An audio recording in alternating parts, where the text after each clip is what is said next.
On this episode of the Oklahoma Breakdown with Ikard and Lehman, presented by Riverwind Casino, we discuss where Dillon Gabriel ranks among quarterbacks in the country, and we talk some Big 12 win totals in the National College Football Roundup. We discuss the future scheduling model of the SEC and the possibility of the SEC doing its own playoff. And we finish with our winners and losers of the week. Please download and subscribe to the podcast, rate it 5 stars, and write us a good review.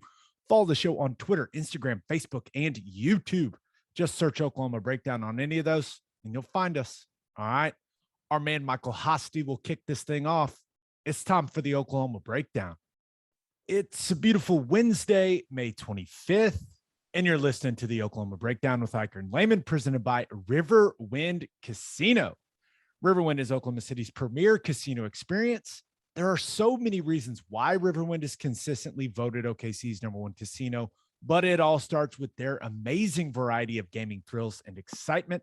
Riverwind's beautiful award-winning environment plays host to more than 2,800 of the latest electronic games with a huge selection of table games, including blackjack, blackjack match, roulette, and Teddy's favorite, craps. No matter what your game, Riverwind has it in spades and hearts.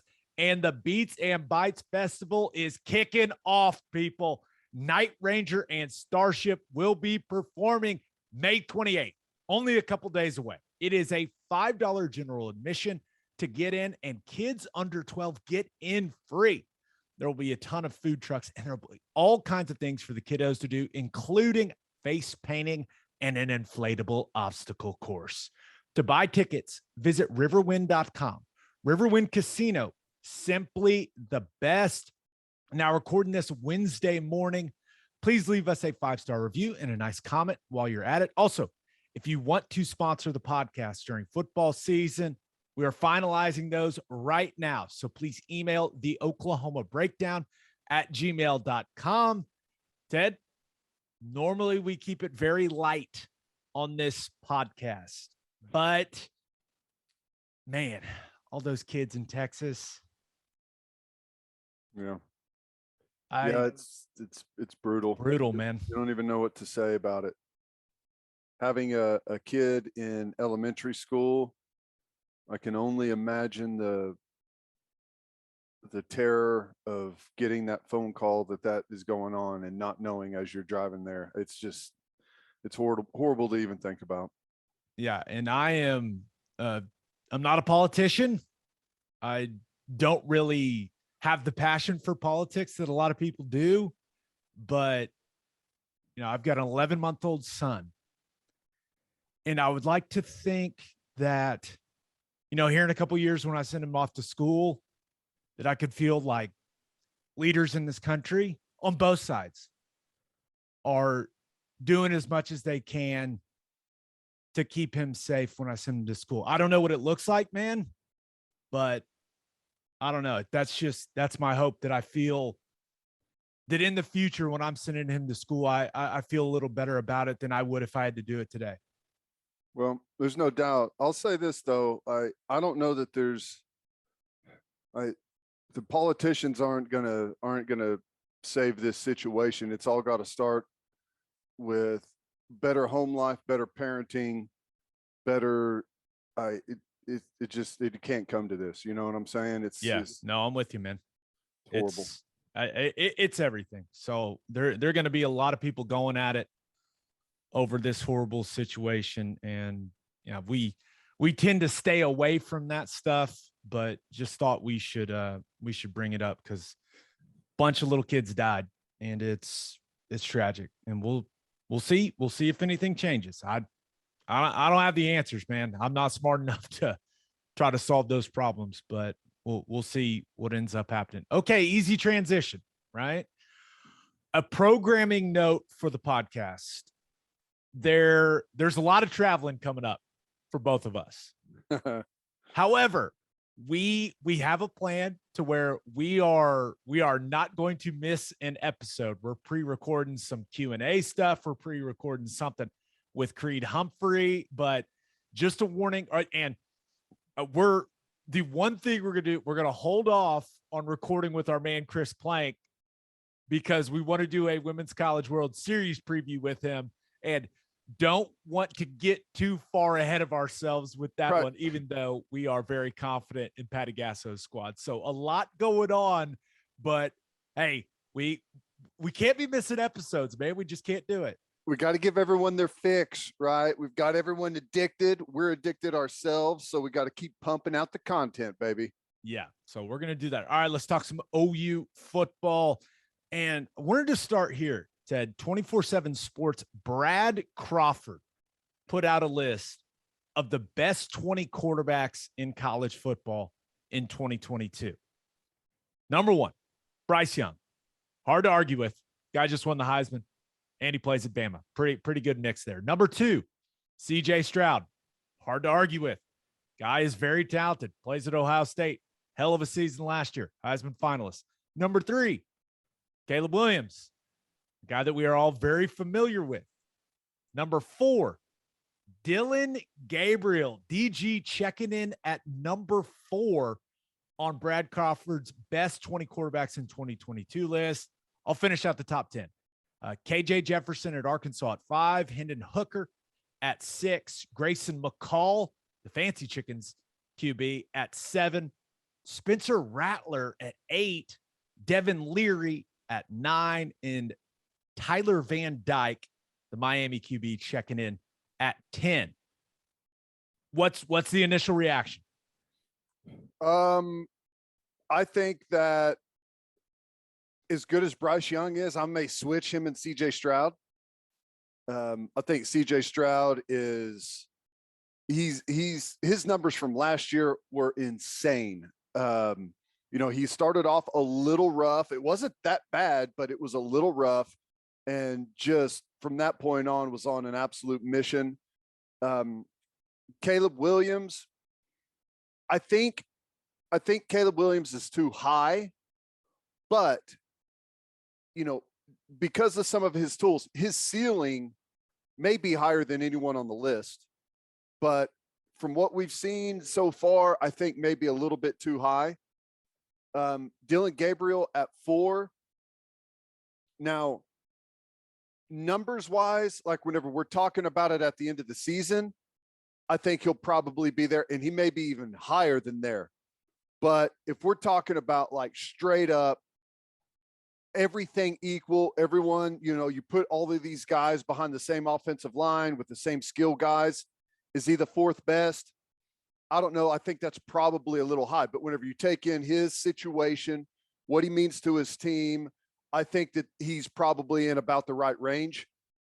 KJ Jefferson, I'm a little undecided on. I feel like that was the most surprising one to me. I feel like, and he had a big year at Arkansas. His numbers were really good. Yeah. Numbers were good, and he is a big athletic dude, adds a lot in the run game. There's no doubt about it. You look at what he's doing in Briles' offense there at Arkansas, like he's a really good player, but there's also points in time last season where people are like, KJ Jefferson can't throw. Right. And now he does throw a really good deep ball. I'll give him that. But his accuracy, like he's got the size, the physical presence, but he's not even close to as accurate as I want my quarterback to be. I mean, top 5 in college football, I feel like that's a bit of a stretch. Yeah. Accuracy is something that Mike Leach has a great quote on it. I can't even begin to start on it. It's like a 3-minute long speech on it. It has something to do with if a kid can throw a rock and hit a stop sign. But it's not something that typically you may be able to improve it a little bit, but it's one of those things that you either have or you don't have. So you know who has ruined that? Josh Allen from the Buffalo Bills. That's a good point. No. I'm not trying to make the point you think I'm trying to make. He's like the one guy that for whatever reason has been able to get way more accurate as an NFL quarterback. Yeah. And it's a credit to him. But now everyone brings it up. Well, Josh Allen did it. Anyone could. No. That is not normal. So that's why when it comes to accuracy, I still believe what you believe. And that is like, hey, you're either accurate or you're not. Don't let the one superhuman Josh Allen, right? The 6'6", just absolute stud, be the guy that makes like, no, it's changed. It's different now. No. You're A lot either of his accurate may or have to not. do with the guys that was he at Wyoming? The guys at Wyoming may not have been able to pull in those 90-mile-an-hour fastballs like the guys in the NFL can. But Hendon Hooker was the least talked about quarterback with what he pulled off last year. Fantastic numbers. He's like a 72% completion guy, was like, I don't know, 34, 35 touchdowns to 3 interceptions, adds quite a bit in the running game.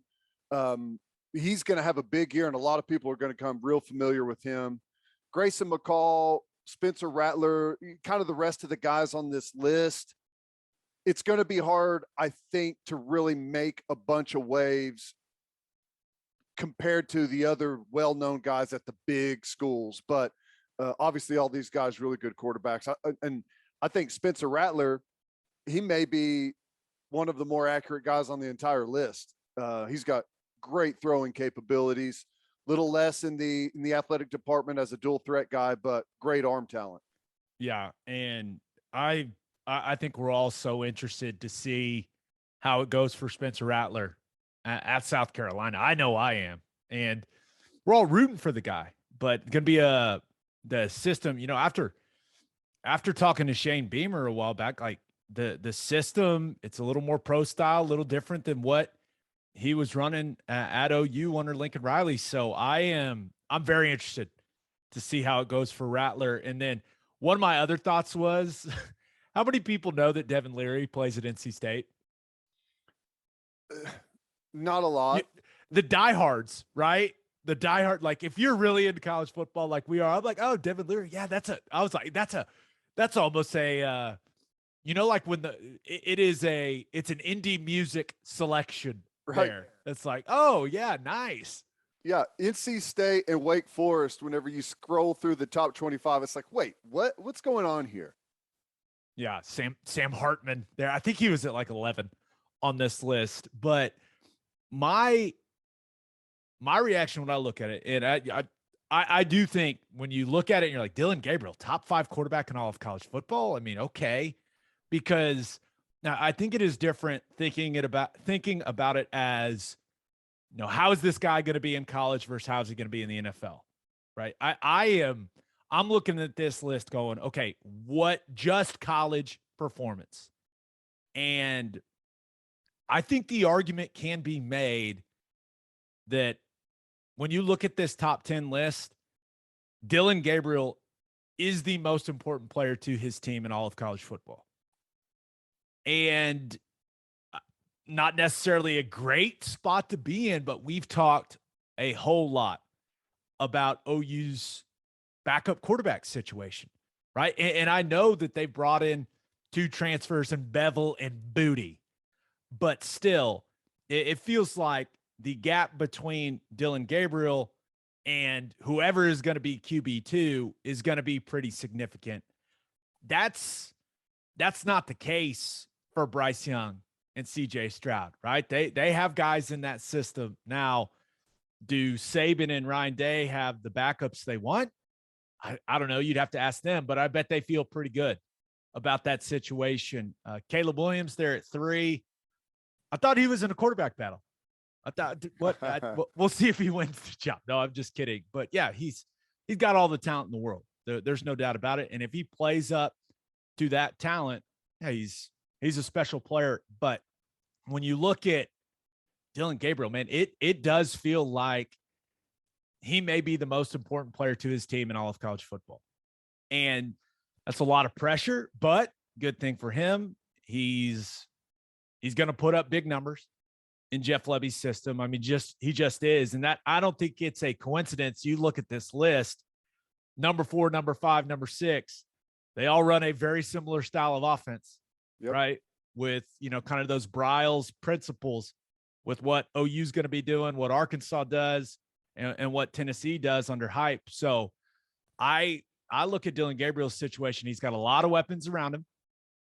And then we'll see what the running game looks like. I think a lot of people forget how important a good running game is for a quarterback's performance. And we're hopeful that OU's offensive line is going to be improved. We're excited about Eric Gray, Marcus Major, Javante Barnes, maybe Sawchuk. We'll see how he factors in.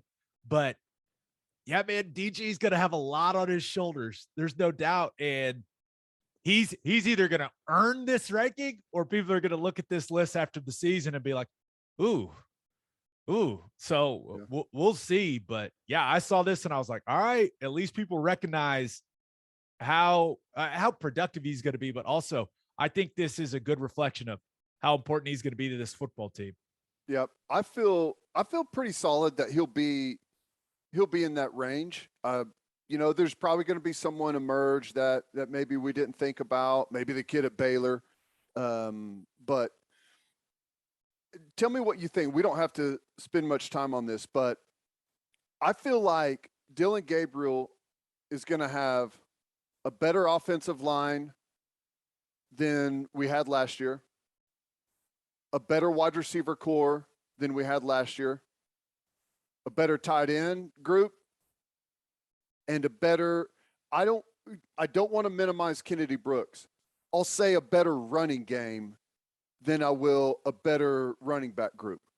I feel like all of the things that you need offensively, he's going to have a better situation than what we had last year. I believe that as well, right? And there's a lot that goes into it. And this is stuff we've talked a lot about in the offseason. But I think first and foremost, it starts with Jerry Schmidt. Mm-hmm. That and the toughness that man instills, not only in the offensive line and defensive line, but in all of the guys, right? I think these guys are going to be a little more hardened. Yes. Calloused. Yep. Which is, scarred. Offense always starts with the run game. And that right there is exactly how you create a brutal, physical, punishing run game that wears your opponent down. Yeah. When it's play 75 of the game and you're on this 7th play of the drive and the defensive line is over there looking like it's going to die and the offensive line is comfortable. That's the Jerry Schmidt effect, right? And that is, I talk about body blows early in the football game all the time, and that sets you up to, throw some haymakers in the running game in the 3rd and 4th quarter. That all falls in line with that. But I also, and I'm not going to deny that, like, I have my bias when it comes to what I believe in when it comes to running the football. I'm a zone scheme guy. So when you ask me, is the running game going to be better? I say, I sure hope so, because Levy runs a whole lot more zone. Like, they're going to run zone 30 times in a game, as opposed to a counter concept, 25, 30 times in a game. And I just, at my core, believe that is a better approach in the running game. So we'll see, right? We'll see what the numbers are. We'll see how the offensive line plays. But yeah, I think that Dillon Gabriel is walking into a really good situation. Also, you got to factor in, like, this team, it's not going to have the pressure that it had walking into the season last year.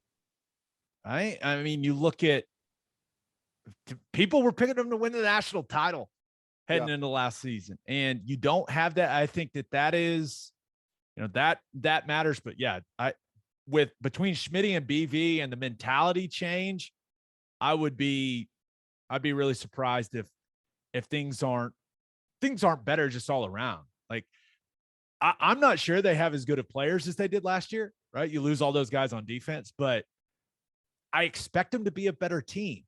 Yeah. Look at I just pulled up last year's college football rushing numbers.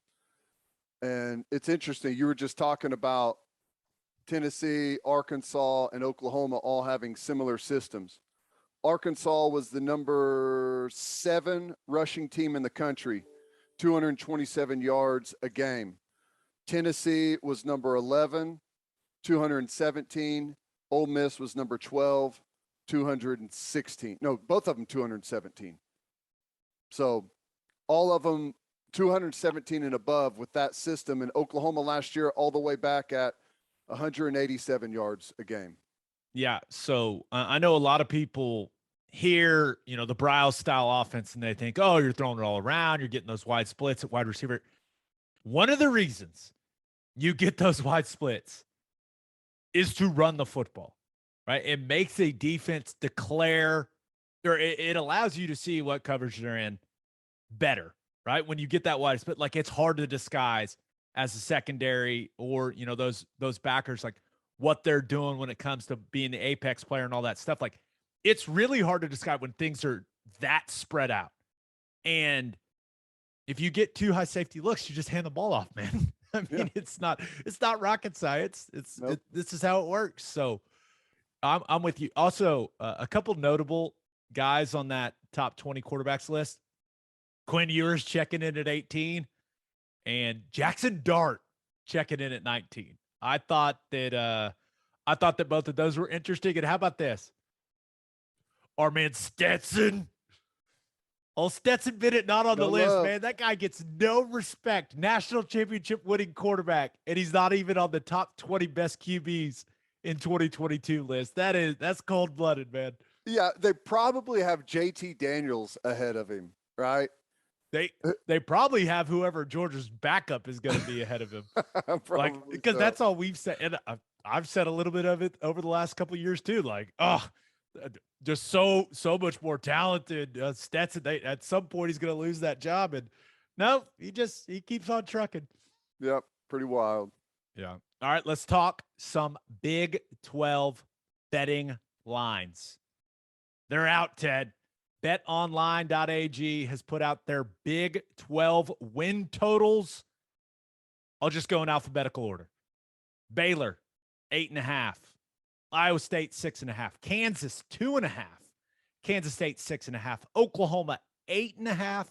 Oklahoma State, 8.5.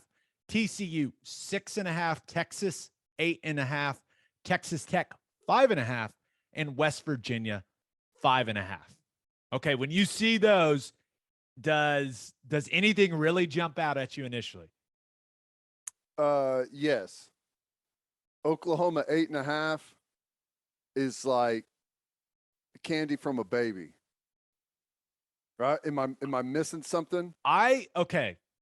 So I saw this on Twitter initially, and I was like, that's got to be a typo. No way. They've got OU at 8.5. Like, do they just want to? And to BetOnline.ag's defense, I believe the over is like minus 160, right? Yeah. So it's not. I mean, they clearly, the odds are pushed over there to the over, but for that to even be an option, I think it's best to start with this. Brent Venables did not take this job to go 8-4. No. If they go 8-4, he's going to kill someone.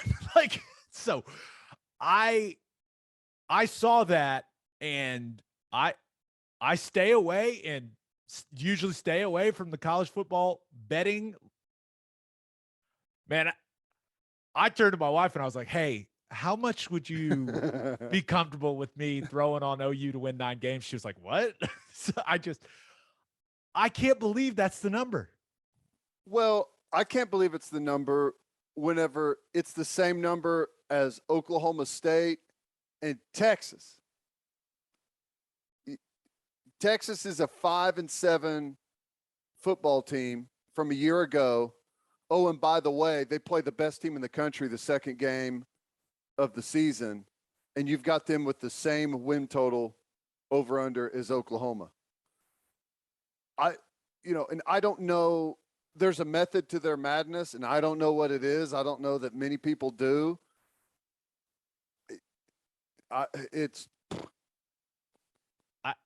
I'm with you, right? But just I wonder if they think that Oklahoma's in the SEC already.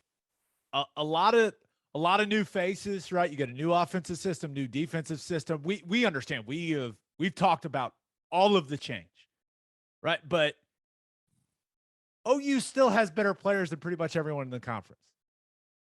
And when you look at that win total being 8.5 for the Sooners in the last 22 years, OU's only had 8 wins, an 8-win season 3 times. 3, yeah, 3 times.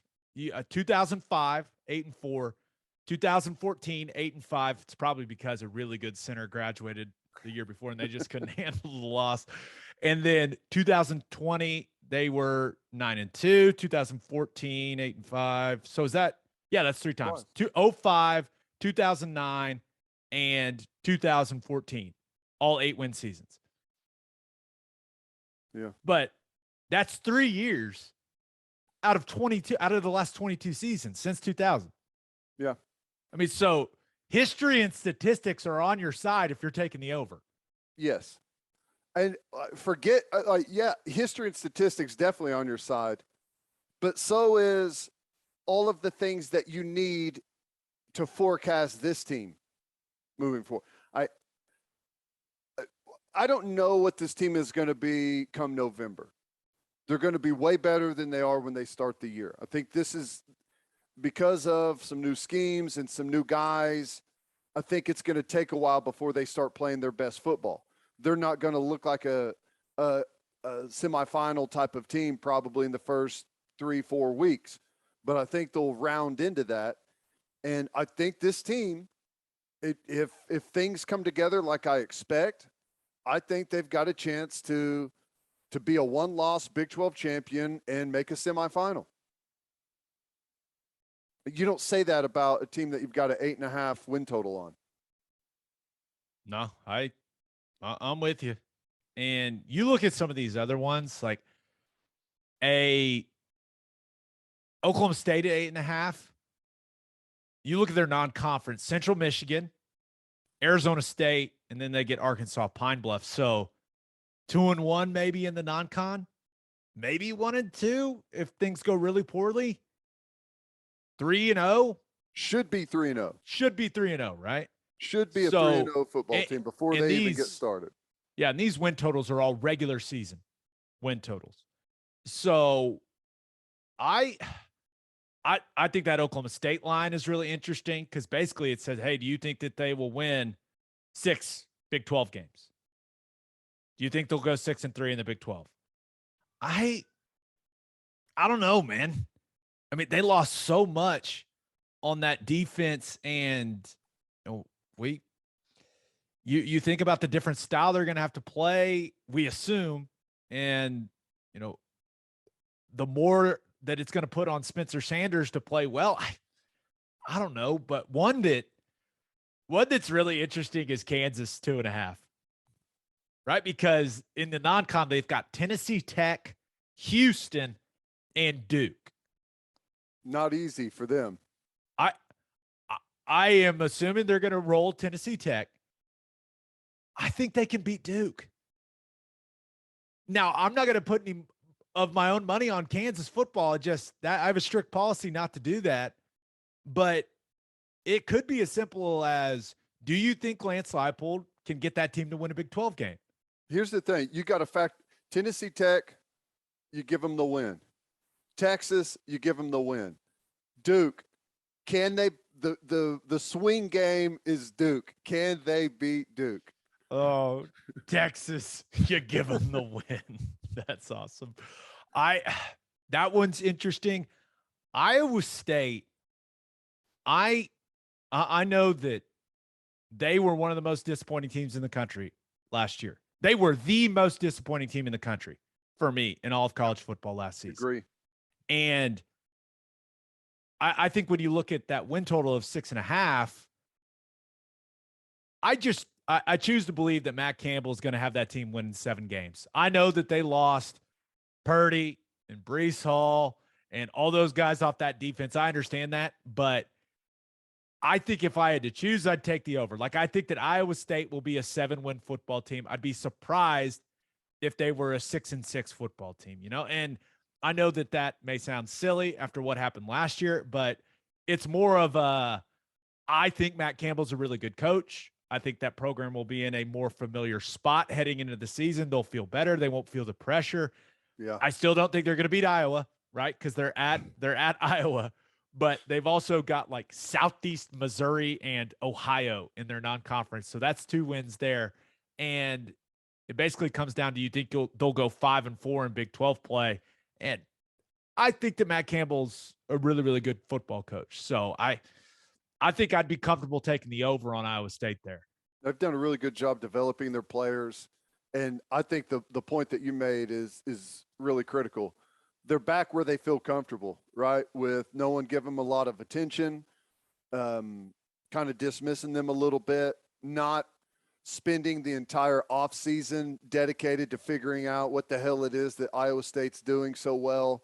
So, yeah, I think they're going to be in a pretty good position. And I think Matt Campbell, he's going to be hungry, because he's had those big jobs just like on the tip of his fingers. And, you may have missed that opportunity if you do have a 6-6 season. Like, you're going to be shuffled to the back of the deck as far as the hot coach to hire at, he'll still be, his name's still going to be thrown around for jobs, but stuff like Michigan and USC, like, those are going to be a lot harder to acquire if you're coming off of a 6-6 season. Yeah, no, I'm with you. And I'm not exactly a Hunter Deckers believer. I guess that's who their quarterback is going to be, that big lefty, but they will be more comfortable. One other one, TCU, right? And I think that I get this sense that some TCU fans are just like, oh, Sonny Dykes he's coming to save everything, right? He's going to fix it. Gary Patterson, he was too old. He'd been there too long. Sonny's going to come in and fix it. Man, you look at the last 3 years for TCU, 5-7, 6-4, 5-7. And their win total 6.5. And they've got Colorado and SMU in the non-conference. I can't take them to win 7 games. It's not like Gary Patterson left Sonny Dykes like some uber talented roster. It's been a rough go of it for TCU, and it's been a rough go of it on defense as well. So maybe you're hoping that Sonny Dykes and that staff really get things rolling offensively, but I don't know, man. Picking them to win 7 games, I'll say this, that would be a hell of a year 1 for Sonny Dykes in Fort Worth. And they lost some big transfers. They lost one of their best defensive players, running back, obviously one of the best running backs. They lost their best players. Yeah. Their most talented players. Is the receiver still there? Quentin Johnson is still there. He's going to have a huge year, because they are going to throw the football a ton, and they're going to isolate him and put him to work. Now, that doesn't mean it's going to equal a bunch of wins, but I bet he has a blowout season as far as statistics. Yeah, no, I'm with you. Any other of these win totals you want to talk about? I think we hit them all. I'm telling you, man, Baylor's the team that I'm nervous about. I think Baylor's going to have a squad. They're going to have a squad. And the reason you look at their non-conference, they've got Albany. They got to go to BYU, which is not going to be easy, but they got Texas State. Baylor has done a very good job recently of scheduling an advantageous non-conference slate. Savvy. It's like the K-State of old. Yes. So 2-1 at the very least for the Baylor Bears. So basically comes that, hey, do you think they're going to win 7 games in the non-conference? I think they'll curb stomp BYU personally. I think they're going to be tougher, more developed, more physical than pretty much anyone else in the Big 12, except for Oklahoma, if we come around like I think we're going to. That game is going to be a bloodbath. Yeah, if people are like, wait, you're that high on Baylor? They lost all those guys. Go watch the fourth quarter of the OU Baylor game last year. One team punished Yeah. the other. And they, we haven't beat them every year, but we've walked away from that game saying, oh my God, that is a physical ass football team. And that is not going to change. And I know they've lost guys, but they've constantly lost guys, and they've done one hell of a job developing.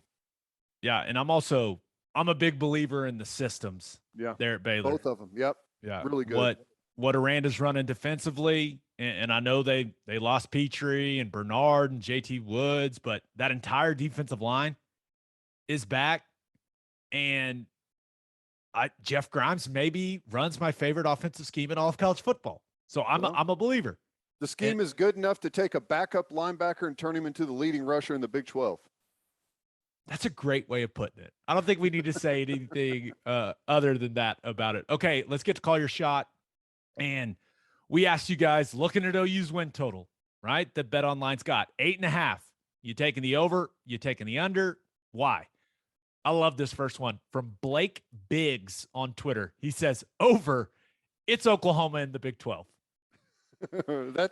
That's kind of the point, right? Is, yeah, they've lost some talent. Yeah, they lost their coach from a year ago, but they're still running out of the tunnel with the more talented team, usually by far. And that is very, very important when it comes to winning football games. Very, very important indeed. This other one comes from Jarek Savage, who says, over for sure. Just the change in the program that we have already seen. I would be shocked if we didn't get 10 wins this upcoming season. I honestly don't believe BV would allow it. Boomer. Yeah, I mean, that's kind of the thing is we're taking mainly the same group of guys and hammering home discipline, strength and conditioning, and it's not Lincoln Riley's offensive system, but you've got two proven systems offensively and defensively that have been as good as anyone in the country. So the formula, although different, is still there. And frankly, I think the formula is better. Yeah. And this last one comes from Chris Peterson, who says, over, Rover. Wait, is that a saving? Is that a saying? I don't think so, but nice, Chris. Sounds like something Chris Peterson, the coach, would say. Yeah. Over, Rover. Just don't see more than 3 losses on the schedule. Only way it's 4 is DG is out at critical times. Back in the day, I stayed away from betting Sooner games because of bias. This one would be hard to stay away from. I agree, Chris. I definitely That is agree. the caveat, though, right?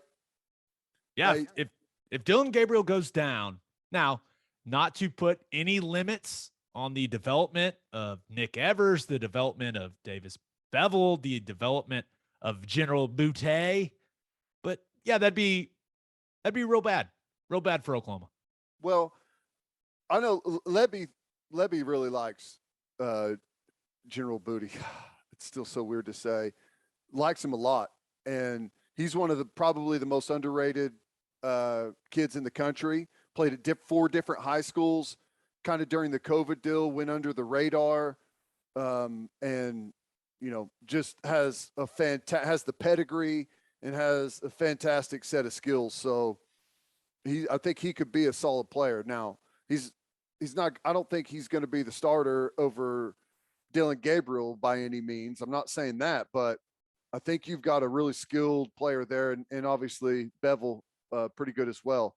Which, frankly, if our running game is what we hope it's going to be, it may not matter. Now, you may not make a semifinal, but if you run the ball like we expect to, then you still should be a 10-win football team.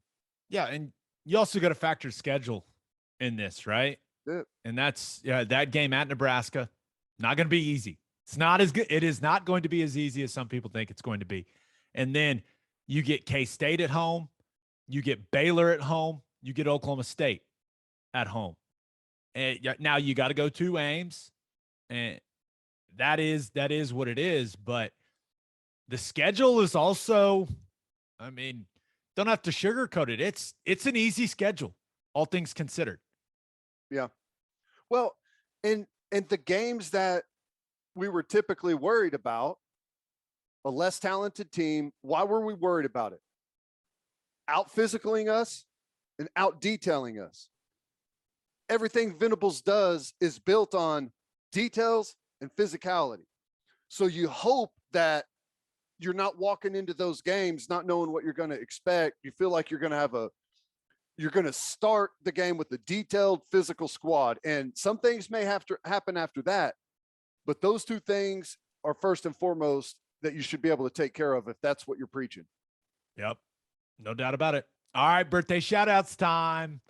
Happy 7th birthday to Easton Phillips. Happy 7th birthday to Adeline Rohde. I'm going Adeline. Adeline Rohde. Happy early 13th birthday to Zoe Thacker. Happy 13th birthday to Carly Jean Curtis. Happy 27th birthday to Miko Factor. Happy 60th birthday to Scott Coleman. Happy birthday to Miles Anschutz and Shoots. And Shoots, I think. Well, that's what I would have said. Happy early birthday to Cindy Tillery. Cindy or Sydney? Oh, I don't know if I typed it wrong. Oh, yeah. Sorry, I read that wrong. Is Sydney Tillery? Well, let's just cover both Sydney and Cindy. Both. Yeah. Miss Tillery, happy birthday. Happy retirement to Lisa Johnson after 33 years of teaching. Congratulations to Megan and Corey on the birth of Cade William Caskey. Congratulations to Travis and Monica on their amazing wedding. And this is great, Ted. I don't know if this is true or not, but in this email, it said that in their vows, those vows included, quote, I promise to always cheer for the Sooners through the highs and lows, and I promise to listen to Gabe and Teddy's podcast on road trips. Smart. That's not good. sure if that's true, but if it is, that's amazing. And that will keep a marriage together better than anything right there, listening to the podcast. Yes. The Oklahoma Breakdown is keeping marriages strong. It's what we're here for, people. And a shout out to Caitlin Christofferson for being such a loyal listener. We appreciate it. All right. There's a lot going on in the SEC that will affect OU in the future. But first, the only place to stop when you're road tripping is Love's Travel Stops. Love's has over 600 locations in 41 states, offering 24-hour access to clean and safe places. Whatever your road trip needs are, Love's has it. Fuel, fresh food, all the snacks and drinks, including my favorite, yes, Java Amore. That coffee is fantastic. Love's also has you covered if you forget your phone charger or headphones. They've expanded their mobile to-go zone so you can grab any of that stuff there. Make sure you download the Love's Connect app for exclusive offers from today's most popular brands. The Love's Connect app also includes a route planner and store locator. When you see that red neon heart on the highway, stop in and say hi at Love's Travel Stops. For a full list of what Love's has to offer, visit loves.com. And Opolis Clothing is the exclusive home for all of our Oklahoma Breakdown merchandise. If you want to live your life in buttery, soft comfort, go to opolisclothing.com. That's OPOLIS clothing.com and use our promo code TED, TED, for 10% off your entire order. Still get a discount on all the OU and OKC Thunder gear as well. That's opolisclothing.com. Use promo code TED for 10% off. Buttery soft and 10% off. And make sure you send your kids to Bishop McGinnis Catholic High School. Bishop McGinnis Catholic High School has a long tradition of educational excellence. With a 12-to-1 student-to-teacher ratio, no student is overlooked. Bishop McGinnis's college prep curriculum offers 22 AP courses. There are numerous clubs and organizations for students to join. And as a proud member of the OSSAA, there are 14 sports offered. If you want to provide the best possible educational and spiritual development for your children, contact Bishop McGinnis Catholic High School or visit bmchs.org. Financial aid is available. Okay, SEC spring meetings coming up in Destin, Florida. I know everyone is probably just hoping that Jimbo and Saban fist fight, and I get it, but there's actually some important stuff that is going to be discussed there that will affect OU once they get into the Southeastern Conference. And of course, it's always Ross Dellinger on this, man. That guy, we got to get to know him before OU gets to the SEC. I mean, that dude is dialed in, but he put out an article in Sports Illustrated about the future of SEC scheduling. And clearly, OU and Texas will make the SEC a 16-team conference. And it sounds like they are down to 2 scheduling models once OU and Texas get into the league. Number 1 plus 7, meaning 1 permanent opponent and 7 rotating opponents, giving you 8 SEC games. The second option, 3 plus 6, meaning 3 permanent opponents. That's not easy to say. 3 plus 6, 3 permanent opponents and 6 rotating opponents, which would give you 9 SEC games. That I feel like I know where both of us are going to fall on this issue, but are there any reasons why you think someone should look at the 1 plus 7 model and go, yeah, that's the model we all want. Yeah, that's the one. Here's the thing. I want 9 conference games, not 8. I would prefer of the 2. I wish it was 1 plus 8. That's what I wish it was. Now, 1 plus 7, obviously Oklahoma would be locked in with Texas, and you'd have 7 random opponents. I'd be fine with that. But it all goes back to the same thing for me. I want even scheduling. And I don't trust that you're going to get even scheduling at all. I know that's what Sankey is saying. I know that's what they've talked about. But they could do that right now. Whenever they say that's what we want to get to, well, get to it right now.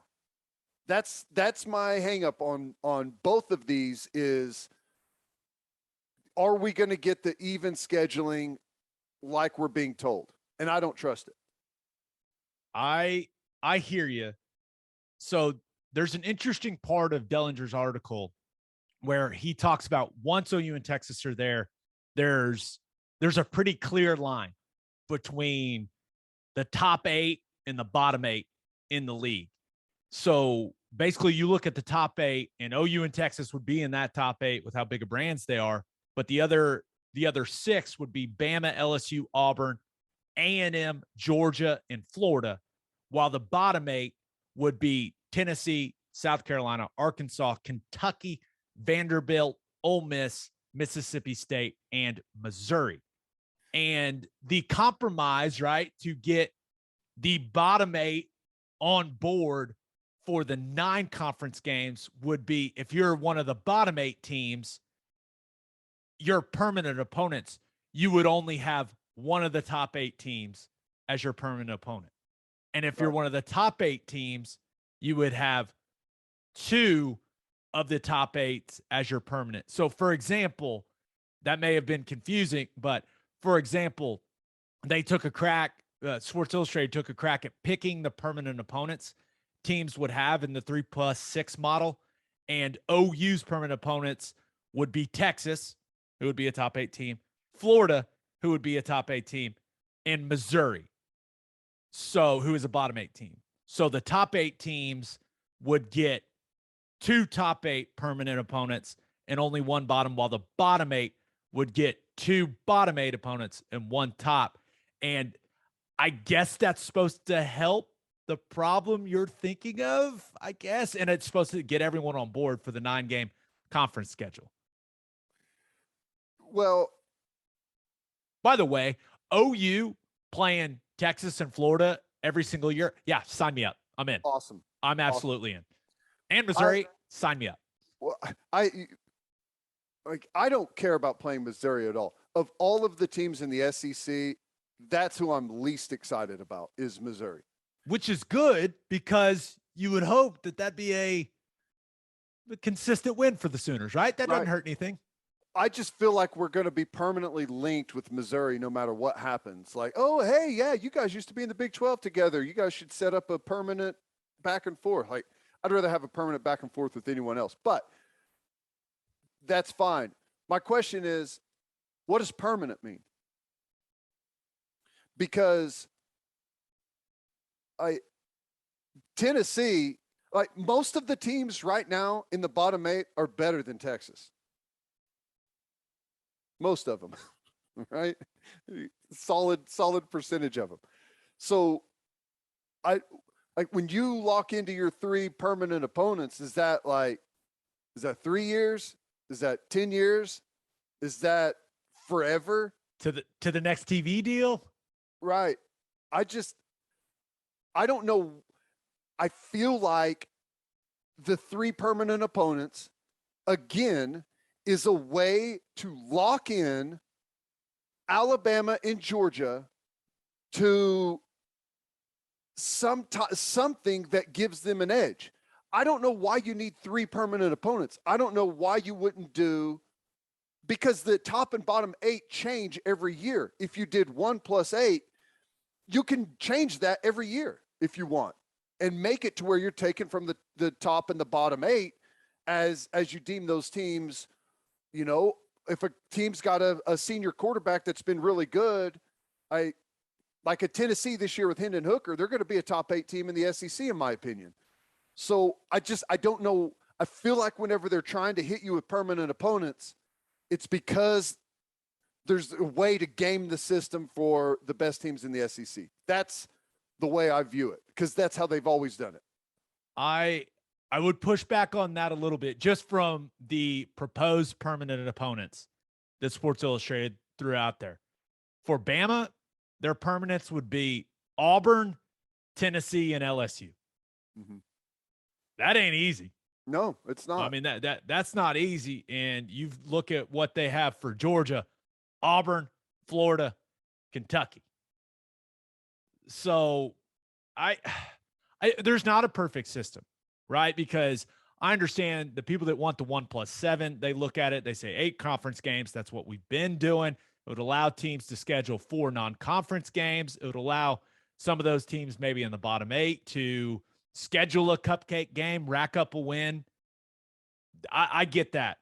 But I think the SEC, you got to play 9 conference games. You're a 16-team conference. Like you can't play less than 9 conference games. And there is one question I have about it from OU's standpoint, and I guess from Texas's standpoint as well.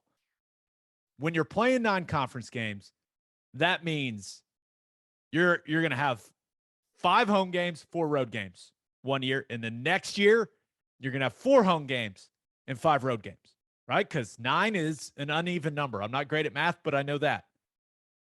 With OU and Texas playing in the Cotton Bowl, playing a neutral site game, are they going to guarantee OU and Texas 4 home games each year separate from that game? Or are there going to be, like, is there going to be a year where OU is the quote unquote home team for OU Texas, and then they only have 3 SEC home games? Like that can't happen. So yeah, that's my big question about that format for OU. Is like, okay, what does that mean for OU and Texas because of that neutral site game? And I know they're not the only team that plays neutral site games, but that would, with that being one of your— Is that how it happens now in the Big 12? Say that one more time. Because we play 9 conference games in the Big 12 right now. Is that how it rolls out for us right now, that we've got 4 and 5 rotating? Dude, have you ever paid attention to that? I haven't. No. I know I haven't counted it, but this format got me thinking about it. It's like, wait, so OU, some years they could have OU Texas in the Cotton Bowl and then only 3 home conference games. Like I don't think that could happen. I mean, the fan base would freak out. I know that. That would be. Maybe I'm thinking about it wrong. Am I dumb? Am I thinking about it wrong?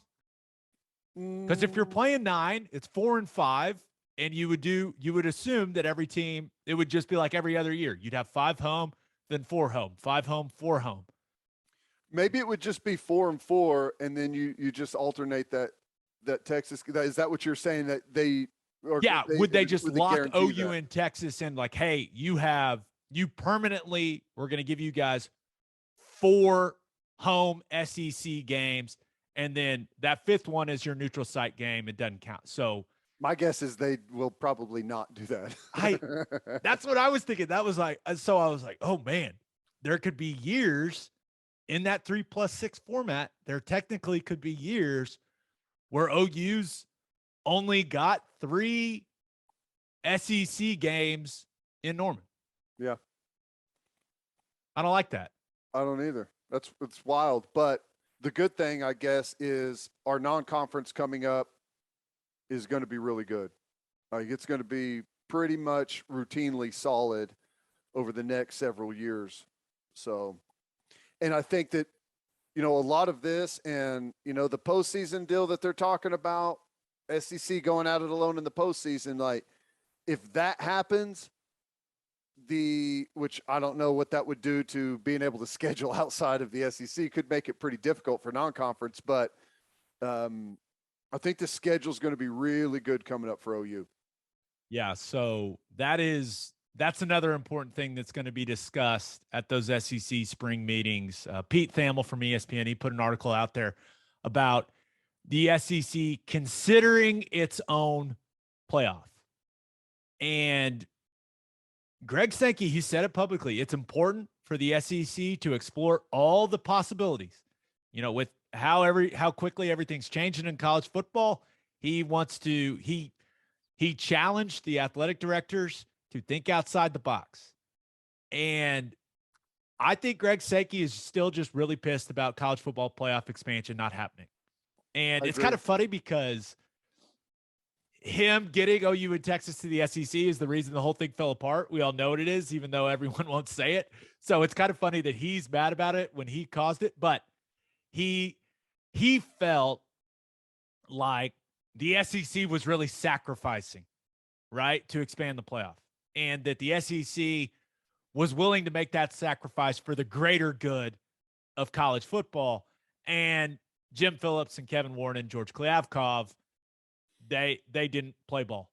The funny part is Bob Bowlesby, who should be more pissed than anyone, was still willing to push for playoff expansion. Be like, yep, it's best for the league. I'm still very angry about my 2 biggest brands leaving, but we'll do it because it's best for college football. But the alliance couldn't figure out. And Ted, the SEC and Sankey putting this out there, it feels like a bit of a warning shot to the Big Ten, to the Pac-12, and to the ACC. I think everything that Greg Sankey does is rather calculated, and this felt like him saying, hey, figure it out over there. Figure it out. Yeah. Well, it's interesting how those folks are going to respond to it, because I think it's really interesting, but I don't think they can pull it off yet. If you think about it right now, OU and Texas going to the SEC gives you 16 really solid schools. You've got, obviously, some are still way better than the others, but if you did a self-contained playoff that didn't have Notre Dame, Clemson, Ohio State, Michigan, USC, Oregon, Penn State, Wisconsin, Florida State, Miami, Iowa, like those are big brands, not every year, but good schools that need to be a part of the system. So I find it hard to believe that you could do it without those type of schools and call it, a national championship or whatever. But if you could pull, like, I feel like the ACC is the weakest.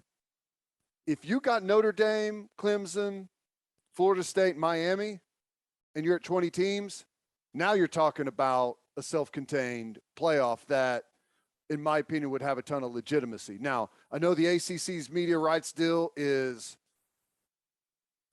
forever, essentially. Till 2036, if my memory serves me correctly. I will say this, though. The SEC, they are absolutely married to ESPN. Right.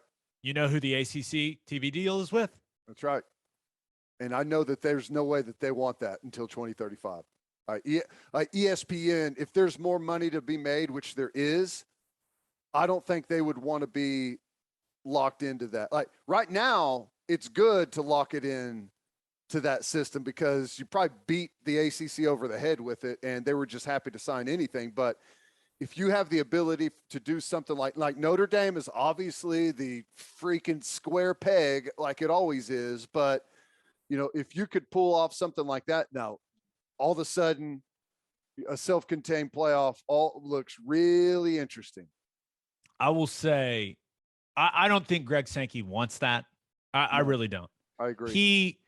He's a smart guy. He understands how important it is, not only that the other schools are involved and that you have that ecosystem of college football, but that the SEC remains important to those other fan bases, right? Because of the possibilities of, you know, playing them in bowl games, playing them in the playoff, playing them in the non-conference. Like that's one of the things that makes college football great is even when you know you're going to play them the next year, you're looking at it like, okay, what's Auburn got this year? You know, there is that aspect to college football, and he doesn't want that to go away. I think he's just looking at it going, those three guys really pissed me off, and I'm just going to let them know that we're thinking about this, and if Sankey wanted to do that, like, he has proven that he will go poach big brands.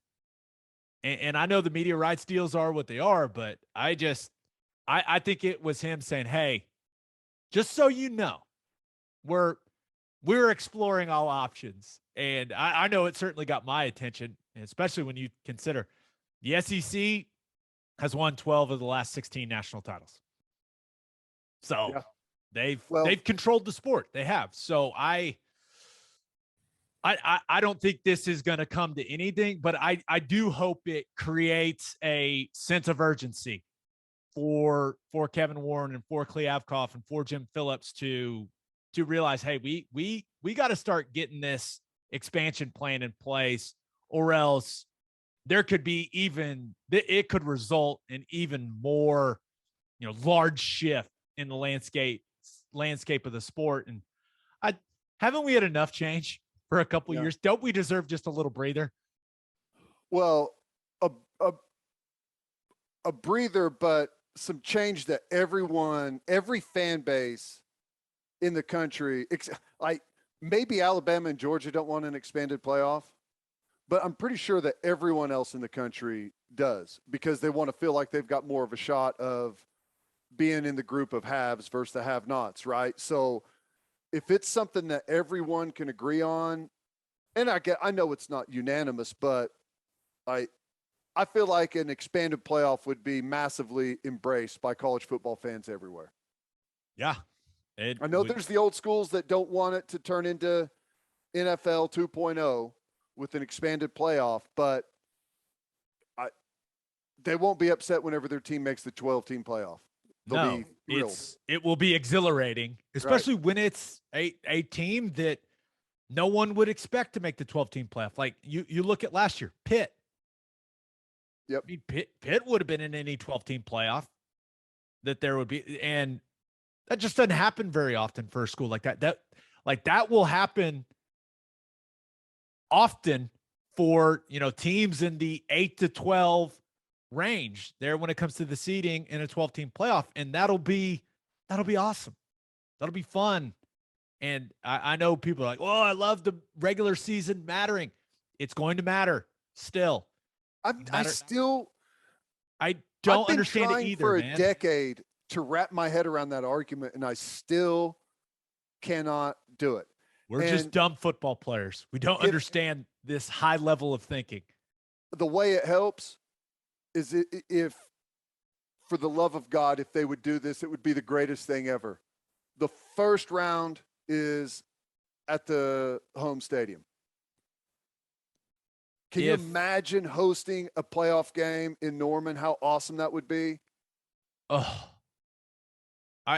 or even going on a road playoff game in Columbus or Notre Dame, wherever it is. The atmosphere would be so crazy. It would be incredible, which is why I know it won't happen. I know. That's why that's one of the things I hate about college football. Like, you don't have your win or go home games are always neutral site. You know, it's weird. That's why the NFL playoffs are awesome, right? I went to the AFC Championship game, and Kansas City ended up losing. It sucked, but that place, it was insane. Yeah, and that is, I want that for us, Ted. I know it. I want that for us. And just one last thought on all this. I was doing Big 12 radio this week, and we were talking about this SEC, 9 games versus 8 games when it comes to the future scheduling. And it made me think about the future of the Big 12. And I want to make this clear. Like, OU and Texas are going to leave. We're going to start talking a lot more SEC on here. We're probably not going to talk much Big 12, but you and I will always be Big 12 guys. That's just played in the Big 12. So it's always going to have a special place for us. And I was thinking about the new commissioner for the Big 12 and what should be top of the priority list. And I really think when you look at the future projections for revenue, right, for these conferences, and there's just this huge gap developing. It's already there, but it's getting even wider between the Big 10 and the SEC and everyone else. The Big 12, once OU and Texas leave, they need to play 10 conference games. And then they need to require that one of their 2 non-conference games is against a Power 5 team. That's a rule right now in the SEC, by the way. You have to play another Power 5 team in your non-conference slate in the SEC. And I think that brings value to the Big 12. It allows it. I think it's good marketing, right? We're the only conference that plays 10 conference games. I think that plays really well and would give them that angle when it comes to talking about the league and promoting the league. But I think it also gives you, and maybe I'm not thinking of it correctly, it also gives you a negotiating tactic. Like, if you establish that now, that you're going to do that, it allows you to use it in negotiations for a new media rights deal, which is coming up. Soon coming up. So I know you're losing your 2 biggest brands. You have to do something different. You have to get creative to keep people interested in the league and talking about the Big 12. And I think that would be a good place to start. And maybe I'm not thinking of the consequences of doing that, but I thought it was a good idea. I thought that was something the Big 12 should do. I like that. I'll tell you what else they should do. They should make an agreement with the Pac-12 to the winner of the Big 12 and the winner of the Pac-12 schedule the season opener for the next year. Oh, that would be sweet. Yeah, because I know they're going to be like, well, God, we got a good team. Why would we want to do that right out of the gate in the non-conference? Because you need eyeballs, man. You need eyeballs. And if the argument's like, oh, well, there's a lot of planning, and that just block that stadium in Vegas out. And I hate the neutral site game. I do. Right. But if that's the issue, these fan bases in the Big 12 in the Pac-12 don't go to games. They don't. For the most part, just play it in Vegas. People show up. That's right. And we learned that the whole, it's just too hard to pull the scheduling off. We learned that is not true. Okay. Well, you can schedule games in 36 hours. Okay. You can lock in the Big 12 winner and the Pac-12 winner kicking the season off the next year and like call it something. I don't know. But that's how you get eyeballs, is doing stuff like that. The days of, if you want big media deals, you can't play Charleston Southern, the city, like you can't play 3 games like that. You've got to be able to schedule big time games. And I know Kliavkoff and the Pac-12 are desperate right now to be relevant. And, you know, I know it's not going to be an Oklahoma or Texas name, but it's still, you take your conference champion and you give them a bunch of pub all off season, and you do the same with the Pac-12. Like, that could be something that generates a lot of really cool attention. And there may be some people say, well, what about the games that are already scheduled in the future? I don't care. Cancel them. Yeah. Figure it out. I mean, figure it out. We know it can be figured out. And here's the thing, man. If you've got a game that's already scheduled for that slot, you can't tell me the TV partners wouldn't say, oh, you're going to schedule this, and you're going to schedule, it's going to be Oklahoma State, Oregon to kick off the year instead of Oklahoma State and Central Michigan. Yeah, we can get on board with that. Yeah, sign us up. We'll do it. We're in. I think the TV partners would love that. Anything that gives you, because they don't care who wins, anything that gives you more eyeballs, I think television partners will love.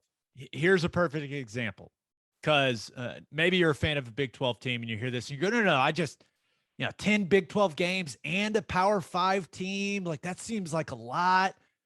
If you're an Iowa State fan, right? In 2025, which is when I would suggest they start doing this, right? When OU and Texas leave for the SEC.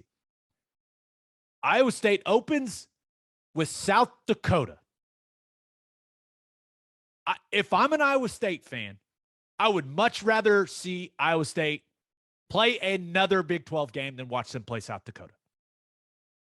I know they play Iowa. I know they play Iowa every year. They're going to continue to do that, I would assume. Yeah, it'll be a tough schedule. But tell the coaches you'll be bringing in more TV money so you can pay them more money. Deal with it.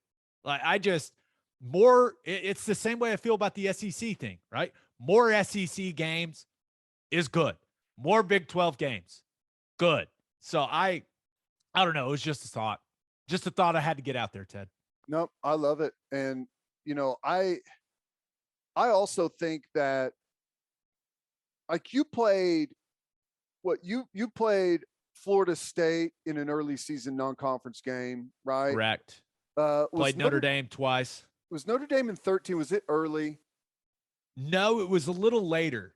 Okay. It was in October, wasn't it? 2012 was like in November. That was awesome. Yeah, or it was awesome. Maybe it was late October. But what I was going to say is, like, if you schedule big non-conference opponents instead of, the non-Power 5 schools and the easy wins, like, it changes the way your football team prepares throughout the summer.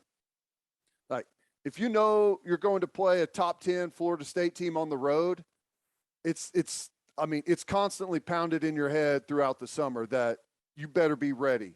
And there's that edge that you prepare with. So, like, we played Alabama a couple years when I was there, and it's just, it gives you a little bit more fuel throughout the preparation for the season. So I think it's a good all the way around. Yeah.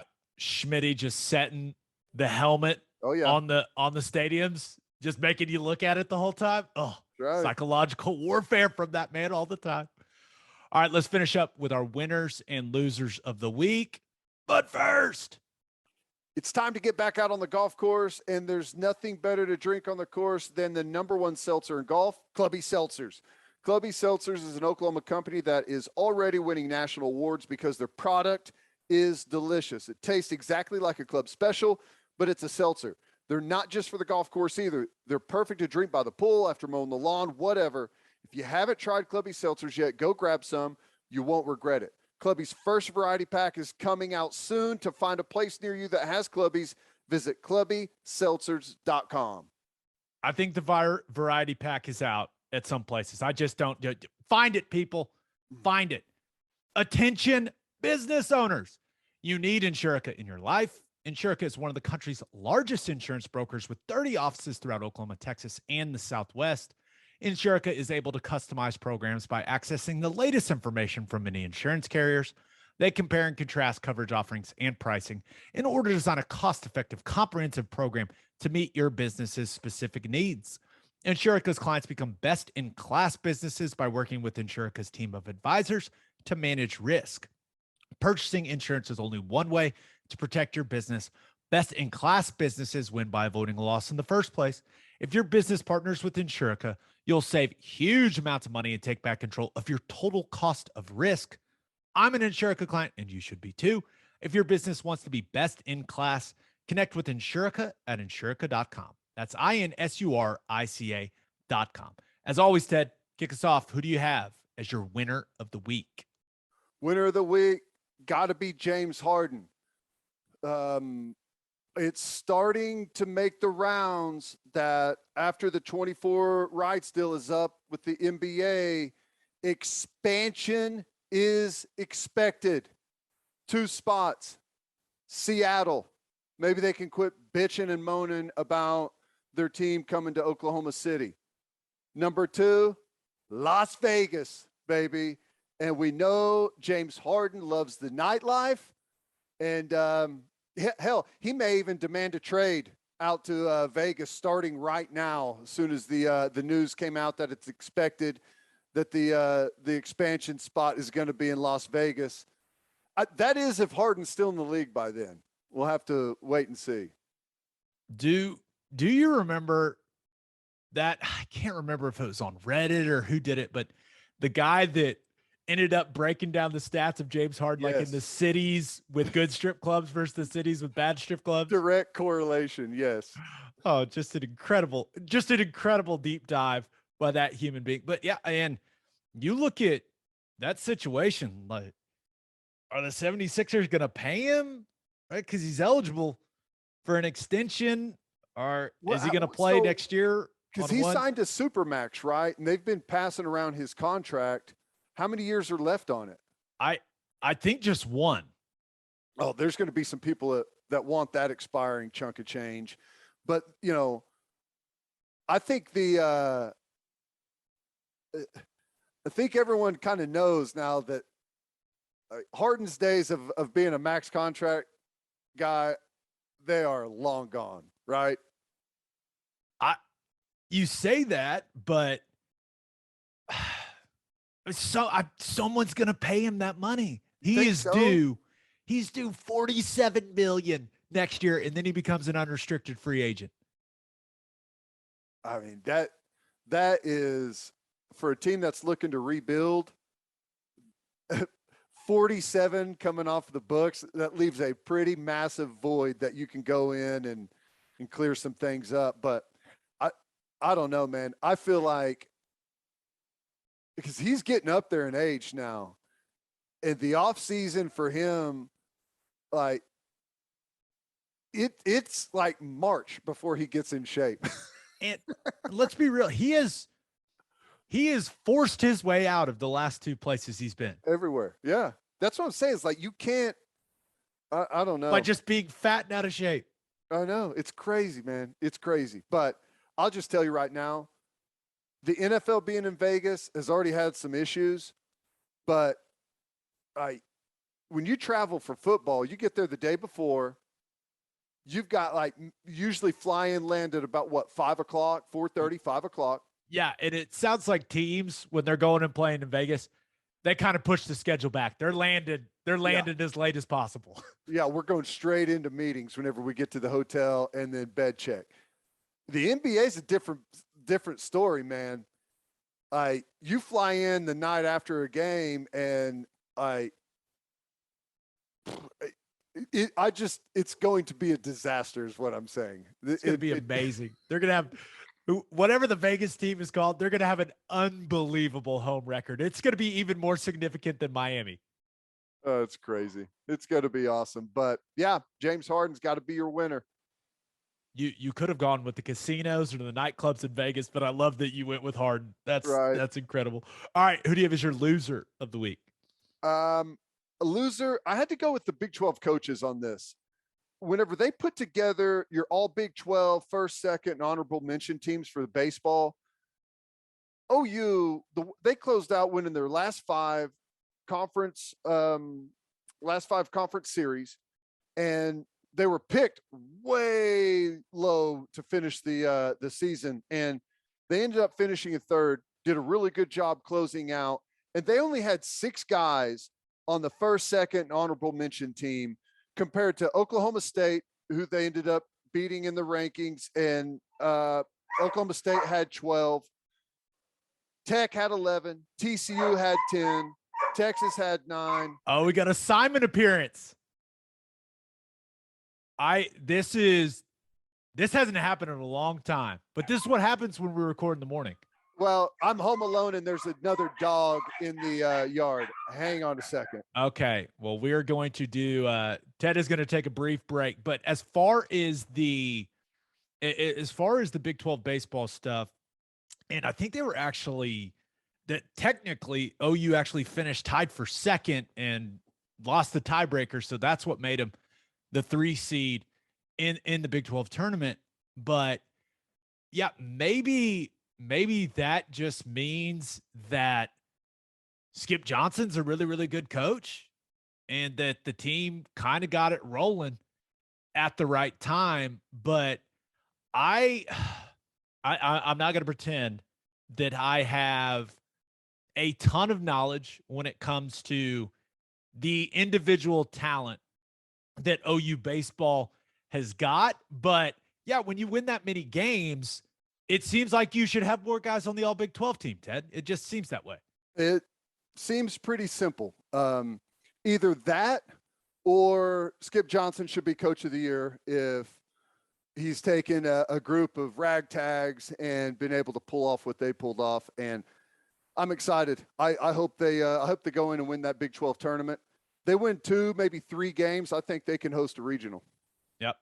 Yeah, I'm with you. All right, let's get to my winner and loser. But first, First Fidelity Bank is a full-service financial institution based in Oklahoma with tailored solutions for all your personal and business needs. Checking accounts, saving accounts, home loans, and much more. They do it all. Whether it's online banking from your computer or mobile banking from your phone, everything is stress-free with FFB. Making mobile deposits, paying bills online, and moving money to different accounts could not be easier. First Fidelity Bank provides free ATMs worldwide, making banking convenient wherever you are. They also give back to the community. FFB donates a total of more than $500,000 to local charities and educational foundations. Make your life easier and go bank with First Fidelity Bank. Visit ffb.com for more information. And if you are a whiskey or bourbon drinker, stop what you're doing. Head to your favorite liquor store and buy some Balcones products.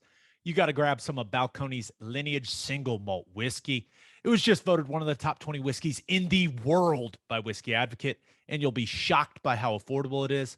Also, you got to snag some of Balcones Baby Blue Corn Whiskey. It's made from blue corn. That's the fancy corn. And that is why it has won more than 25 awards. Last but certainly not least, you got to go snag some of Balcones Pot Still Bourbon. Its big flavors make it the perfect bourbon to drink year-round. Remember, in 2012, Balcones Single Malt won the Best in Glass competition, beating brands like Johnny Walker and Macallan, and became the first American distillery ever to win the competition. This stuff is the real deal, people. If you love great whiskey and bourbon at a great price, then Balcones products are the only way to go. The whiskey may be made in Texas, but the owners, yes, they are from Oklahoma. To find a liquor store that has it, visit balconesdistilling.com. All right, for my winner of the week, I thought about going with NFL quarterbacks because a lot of NFL QB headlines right now. Ted, Mac Jones, best shape of his life. Zach Wilson, he's gained 13 pounds, up to 221, says he's feeling great. Justin Herbert, up to 245 pounds. The guy is jacked. He looks huge. He looks huge. And Ryan Tannehill said he'll be a good teammate to Malik Willis. People that were outraged by that whole thing, they can calm down now. And hell, Tyreek Hill even told everyone that Tua is very accurate. I mean, just QB headlines left and right. Well, that's all good news. The league, the NFL is driven by quarterback play, and these guys are putting in the work in the offseason. I love it. Yeah, but also thought about going with the Dallas Mavericks. Shot it really well from 3 and avoided the sweep from the Warriors. Now, the gentleman's sweep is probably coming, but you look at that game. Yeah, Luka had 30. He didn't shoot it particularly well. Most exciting things in that game, number one, the leak in the roof. That was, incredible. And I was very disappointed that they didn't just have a shot of Mark Cuban's face the entire time. That would have been, they showed glimpses of it. I wanted to see the full extended reaction from Mark Cuban. That would have been incredible content. Someone's got it somewhere. That camera, was on him the entire time. It's probably going to come out. That was great. And then the other highlight of that game, I don't even know how he did it. Draymond Green's free throw, just stopping on the back of the rim like that. You couldn't do that if you tried, 5,000 times. There's no way. Pretty good stuff. Pretty impressive. And I'm glad the Mavs pulled it off. They almost blew the lead, but hey, they got out of there. Yeah, the gentleman's sweep is coming. Oh yeah, in San Fran, it's coming. But my winner of the week, Chet Holmgren. NBA Combine was last week in Chicago, and Jonathan Givony from ESPN. I've never known if that's how you say that guy's name or not. I read his stuff all the time. I'm just going to go with Givony. I don't know if that's right, but he had this to say after the NBA Combine. Quote, most NBA teams firmly believe that Jabari Smith is all but assured to become the top pick. Smith, for his part, appears thrilled with that development. So is Chet Holmgren over his looming marriage with the Oklahoma City Thunder, which is also the overwhelming expectation from NBA executives with whom we spoke at the draft combine, end quote. It looks like I'm going to have to get on Team Chet. It sounds that way. Now, I think assuming what Sam Presti is going to do, the draft is in a month. I think assuming what Presti is going to do is a bit of a fool's errand. I think he's proven that over the years, but a lot of signs pointing to Chet Holmgren being the selection for the Thunder at 2. So it sounds like I need to get on the Chet train, right? I've got a month to talk myself into him being a Hall of Fame player. I think I could do it. How do you feel about him right now? Are you just kind of on the fence? The body type concerns me. Just like, and I know that you had a traumatic experience with the Anthony Davis take. I understand that, but he runs weird. He's hunched over. He's super skinny. Like I like guys that look like Jabari Smith. Right. I like guys where I look, I'm like, damn, look at that guy, instead of Chet Holmgren, where you're like, damn, look at that guy. What? But yeah, Jabari Smith looks durable. Yes. Chet looks breakable. And I know he'll grow up, and he's super young right now, and he'll naturally put on some weight. But it is. What's he listed at height wise? He's like 7 foot. Yeah. I'll say this. I see what a lot of people see, right? When you watch Chet Holmgren, right? He brings size in the front court. Like the Thunder desperately need a building piece in the front court, right? And he would be that. He's, from all indications, he's the best rim protector in the draft. He's a guy, he shot 39% from 3 at Gonzaga. Like the guy can shoot. He's a good passer. Like he's creative offensively. Like he is extremely skilled. But I've also been watching the Miami Heat Boston Celtics series, and like those guys are beating the shit out of each other. Like anyone that wants to say basketball is not super physical, it's not like it was in the 80s and 90s, go watch game 3 and 4 of the Miami and Boston series. Tell me it's not physical. Mm-hmm. Like that game 3, man, it was like it was unbelievable what they were doing. That's the game where everyone was just getting hurt. Right. I watched that game in the playoffs, and I'm like, can Chet Holmgren, like, how would he fare in that situation? I look at Jabari Smith, and I'm like you said, durable. He'll be fine. And then I look at Chet, and I'm like, oh, man, like, if he's getting knocked around like that, it's a grown man league, man. I know he's going to be a rookie. That's what I'm saying. It's like it's just like the NFL. Big, strong, fast dudes are typically the most successful, and Holmgren's extremely skilled, but just doesn't have the durability yet. But I'll get on board. I'll talk myself into it. He's, like, as a rim protector, I don't know. You get in the paint with those animals in the NBA. Like, how much you think Steven Adams weighs? He's probably listed at like 260. He's probably lighter. Like, I don't know. He's lighter than that. Maybe. I don't know. The dude's 7 feet tall. I know. I 250. I think he's probably like, I think he's heavier than that, but I don't know. It's hard to gauge, but those are some massive, and I'm not just talking about height. I'm talking about like just big boned, massive dudes in there. I picture him as like, he's hanging out by the 3-point line. I don't know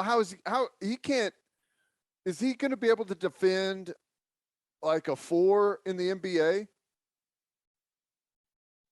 I don't know. He's 7 foot tall, and I don't think he weighs 200 pounds yet. I'll talk myself into it, man. Let's move on before I don't want to slander Chet. Since he's going to go to the Thunder and he's going to be a Hall of Famer, I don't want to put too much slander on record here. So let's put some weight on. He'll put some weight on, and here's the thing. It doesn't have to happen overnight, right? Doesn't have to happen overnight. Yeah. All right, for my loser of the week, thought about going with the Arizona Cardinals. OTA starting this week. No Kyler Murray. And I know they're voluntary, but not ideal when your franchise quarterback's not there. That's typically a guy you want at those types of things. And we'll see what happens when Arizona's got their mandatory minicamp here June 14th through 16th. But yeah, not an ideal situation for Cliff Kingsbury and the old Arizona Cardinals. I love Kyler. I love watching him play, but I hate this. Am I wrong here? No, I feel like he's getting bad advice from his representation. Like, I know he wants the long-term security, but you're going to get paid, man. It's just, that's how it is. You're going to get paid. He's going to get paid. And if you wait another year, you're going to get paid even more, because it's been proven the QB market is just going to keep climbing. That's right. So I don't know why he wants to lock himself in now. Listen, I get you want that long-term security. You want the guaranteed money as soon as possible. I don't know, but I'm kind of with you on that. I don't understand what they're trying to do. Especially, the other thing is like, he hadn't won a playoff game, man. Hadn't won a playoff game, but you don't hold out when they're not going to miss you. It doesn't do you any good to hold out of, a non-mandatory. Like, they don't feel any pressure that you're not there for OTAs. They feel pressure if you're not going to play in the season. Like, right now, like, you're not doing anything but giving yourself, I believe, some bad press. I agree. And remember, they picked up his 5th-year option. So he's got 2 more years under contract with them, this season and next season. And I think he'll make just under $30 million next year. Yeah. With that 5th-year option. So I don't know. It is a bit perplexing, but man, he's fun to watch. He is fun to watch. I also thought about going with OU fans, it's my loser of the week, Ted, because we're not going to get to see the red balloons at Nebraska. Did you see that? No. So OU going to Lincoln, right, this season. Nebraska's got this tradition, and maybe we didn't want to see it because the tradition is once Nebraska scores its first touchdown at home, they release all of these red balloons, right? Global helium shortage. Dang it. Well, said they need all the helium for the medical school. They can't be wasting it on balloons. I guess it's a supply chain thing. It's also a war in Ukraine thing. So thanks, Putin. Yeah. But it is we're not going to see the red balloon release.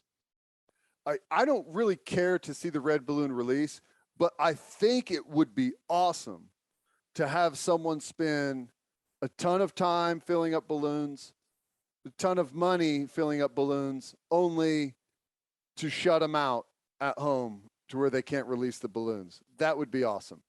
It would be very similar to we bring up the 77-0 game a lot. But those A&M fans didn't get to kiss each other, didn't get to sit down, losers.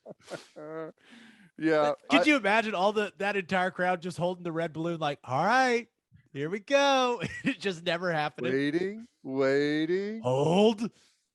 Yeah, but global helium shortage, man. Dang it. But my loser of the weekend, people that love the NFL Pro Bowl, and there's not many of them, I don't think. I was about to say, I think only the players that get a check for it love the Pro Bowl. But NFL owners will be discussing the future of the Pro Bowl at the league meetings this week. And there are multiple reports that have said that the NFL has talked to players and teams about exploring alternatives to the Pro Bowl league, including elimination of the game. Goodell basically said they need to find another way to celebrate the Pro Bowl players because the game just it's not working anymore, and the TV ratings for it are completely terrible. So, what ideas do we got? What do we got? What competitions do we want to see these guys compete in? I will throw this out there initially. I and millions of other people love watching the cooking shows, the cooking contest shows, like Chopped. Okay. If you could get me like a Patrick Mahomes versus Josh Allen, like Chopped style competition, or maybe you get like the best quarterbacks and you give them a basket with, I don't know, an onion, a wheel of cheese, some halibut, and possum meat. I don't know, man, and say, all right, make a dish, boys. Here you go. Like I would love to watch that. I'm a big fan of the cooking shows.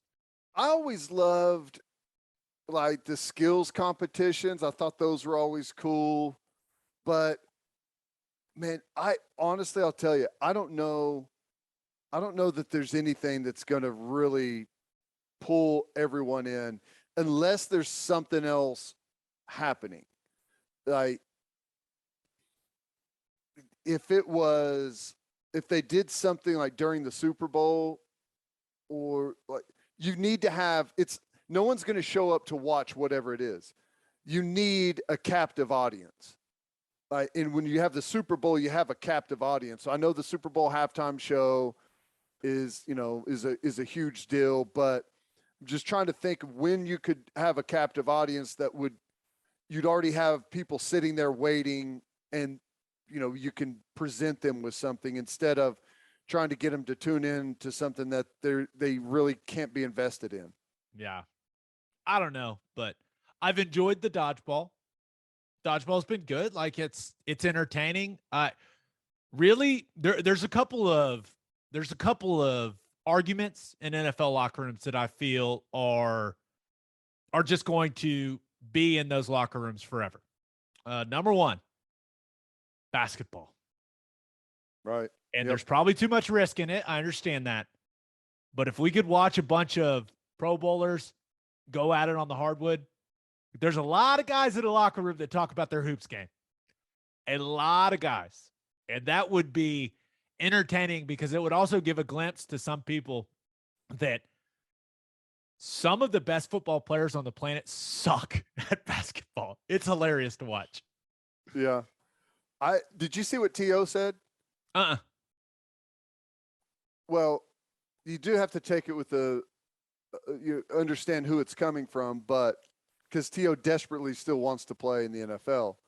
But he said, have the current Pro Bowl play against past Pro Bowl people. In football? That's what he said. Oh, my gosh.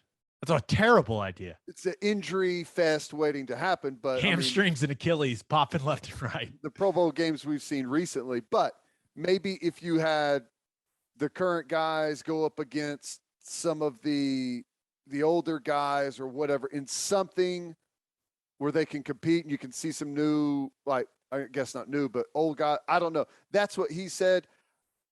It's kind of like how they used to do spring games at places. It was like an alumni game.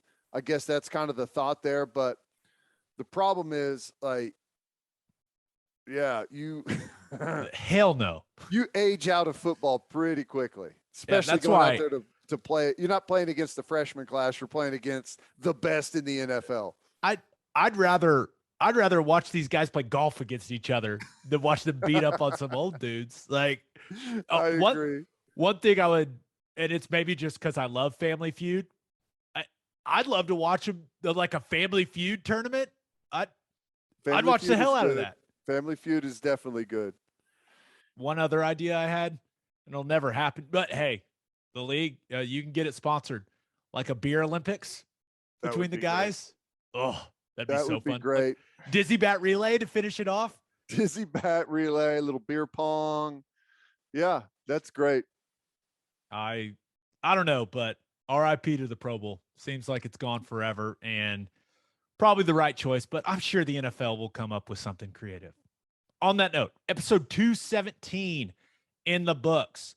We'll have a new podcast that'll drop Monday morning. Q&A episode coming your way. We're going to answer y'all's questions on Memorial Day. Just a reminder, you can hear Teddy from 3 to 6 on 94.7 The Ref. You can hear me on SiriusXM Big 12 Radio, channel 375. Hope you all have a great rest of your week. Have a fantastic weekend. And until next time, we appreciate y'all for listening. And do what you always do, Oklahoma. Take care of each other.